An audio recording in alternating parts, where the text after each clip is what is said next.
Welcome to Theory of Pets. I'm a passionate pet owner with a drive to help others like me uncover the truth about the pet industry and what goes on behind the scenes. Tell me what challenges you face when you're trying to formulate PUPWAX.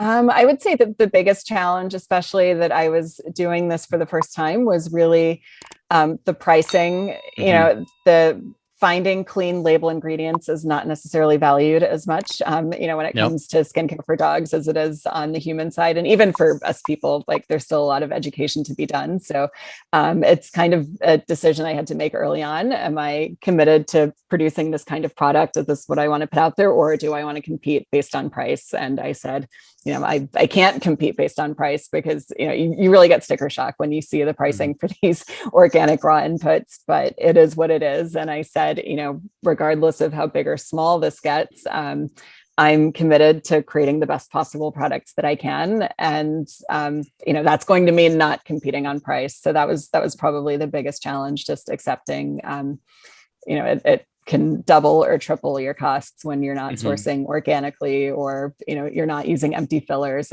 For example, a competitor refers to, and you're also competing on the marketing side. So for example, there's a product out there, they say that they're using food grade white oils. That's code for mineral oil, which means it's code for something that's petroleum derived. Yeah. But people see that and they're like, it's a food grade white oil. This sounds great for my dog. It doesn't have any of those benefits that coconut oil has that you were talking about, for example. So, it's not just the pricing then, it's accepting that even on the marketing side, you're up against competitors that are making claims, that they're able to kind of finagle by keeping their costs down, but it's not the same product. It's quite different.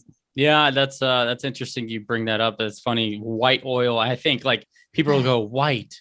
White means good. So and pure, right? Pure. Yeah, exactly. So white pure equals good for my dog. That's it's so interesting. So I actually recently went through some dog food nutrition training. I'm actually I'm not a pet nutritionist. I went through this training designed by Meg Smart and a bunch of other veterinarians. They basically teach you the exact same thing on the pet food labels, is where they use the words like all natural. And then if you turn to the label, exactly what it looks like when it's synthetic vitamins or synthetic antioxidants, but they're allowed to say all natural ingredients because, because they added in the antioxidants, because they added in the vitamins, even though they're vitamins that were made in a lab. Yeah. So it's it's unfortunate that these companies, they'll do whatever they can to cut corners and not really give you the whole truth.